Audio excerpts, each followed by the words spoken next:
और बाबा महाकाल का महालोक भी बनाया और काशी का विश्वनाथ धाम भी बनाया। और हम सब उम्मीद करते हैं पूरा प्रदेश का साहू समाज मोदी जी के नाम से धन्य। आपको तो प्रणाम करके ऐसा लगता है कि मोदी जी को प्रणाम कर रहे हैं। क्या हमारी संस्कृति है और क्या आपके वंश का एक अपना कुल दीपक जगमगा रहा दुनिया में। हर कोई जानता है, हर कोई चाहता है और उनके दुश्मन उनको जाने क्या क्या कहते हैं, लेकिन उनका नाम मोदी है। मोदी है तो हर एक असंभव काम करने का, जिसको अपने हाथ में भगवान ने यश दिया, कर्मा देवी ने यश दिया, भगवान गोपाल कृष्ण ने यश दिया कि जो असंभव काम है वो असंभव काम करने के लिए ही मोदी कहता है मोदी है तो। इसलिए अयोध्या धाम हो या अरब में कोई धाम भगवान का बनाना हो, जहां भी देखोगे मोदी जी को पाओगे।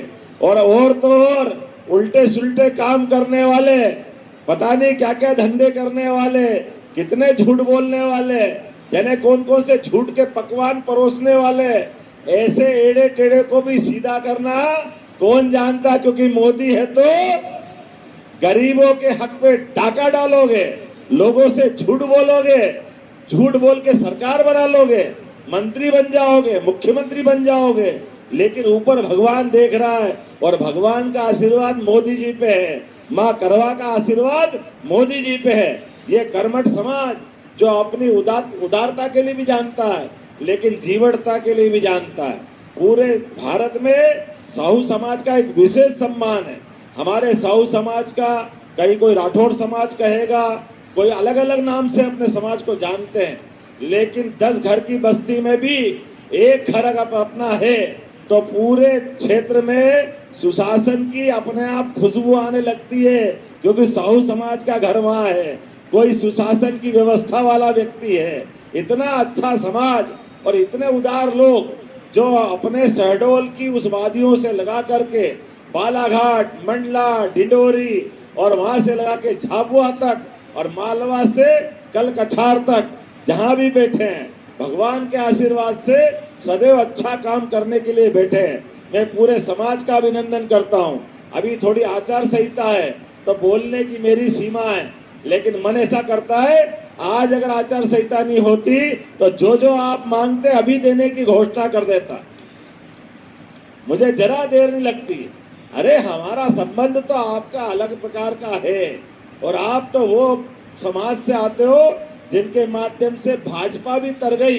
दुनिया की सबसे बड़ी पार्टी बनाने का श्रेय अगर किसी को है तो हमारे मोदी जी को है, जिनने भाजपा का कद कहां से कहां बढ़ा दिया। एक ऐसे परिवार से निकला व्यक्ति जिसकी आप जीवन के विविध पक्षों को तो देखो, जिसका खुद का मकान नहीं, वो 22 करोड़ लोगों को मकान देता है, 22 करोड़ लोगों को, और कदम कदम पे कितने उदाहरण देता है अपने स्वयं के जीवन से। जिसने अपना स्वयं का घर नहीं बनाया, लेकिन इस देश के 48 करोड़ लोगों को घर घर नल का जल देने का संकल्प करता है। कितनी बड़ी बात। और माँ से अत्यंत प्रेम करते थे। माँ से मोदी जी का प्रेम इतना था कि अथाह था, लेकिन कर्म के आधार पर, भारत की सेवा के आधार पर, प्रधानमंत्री के पद को गौरवान्वित करने के लिए माँ के अंतिम संस्कार में भी शामिल हुए और माँ के आशीर्वाद से एक दिन बाद ही, उसी दिन वापस काम संभाल के कहा है कि माँ तो अब जगत जननी हो गई, माँ अपने रोम रोम में विद्यमान हो गई, माँ यहाँ से लगा के भूमंडल के आगे ब्रह्मांड तक चली गई। उनका आशीर्वाद सबतुर मिलता है। तो ये कर्मा देवी का आशीर्वाद है। ऐसे शिरोमणि हमारे बीच में है जिनके कारण से दुनिया भारत के लोकतंत्र को नंबर 1 पे रखती है। आज मुझे मालूम पड़ा कि अच्छी पिक्चर भी बनाई है माँ कर्मा देवी पे। बड़ा अच्छा टीवी का प्रसारण भी होगा आने वाले समय में। हमने कहा कोई टैक्स वैक्स नहीं लगेगा, जो लगेगा वो सब देख लेंगे। अपने बीच में हमारे अपने देवी देवता का प्रसारण हो तो सरकार कैसे कंजूस हो सकती है। सरकार तो उदार होगी। मेरी अपनी ओर से आने वाले समय में भी आप उज्जैन में भी चाहोगे, उज्जैन में, यहाँ भी चाहोगे धर्म की नगरी, जहाँ जहाँ आप चाहोगे, भविष्य में अगर कोई धर्मशाला वगैरह बनाना है तो आचार संहिता हट जाएगी, आप जहां जमीन मांगोगे वहां जमीन देंगे। यह आचार संहिता के कारण से अभी परेशानी है। इसी प्रकार से बच्चों का हॉस्टल बनाना है, स्कूल कॉलेज हॉस्पिटल बनाना है, कोई यूनिवर्सिटी बनाना है, जो साहू समाज चाहेगा वो सब देंगे, क्योंकि राम जी का खेत, राम जी की चिड़िया, अपना क्या जा रहा है। आपके भरोसे तो भाजपा चल रही है। आप सबको धन्यवाद। बोलो कर्मा देवी की बहुत बहुत धन्यवाद। भारत माता की बहुत बहुत धन्यवाद।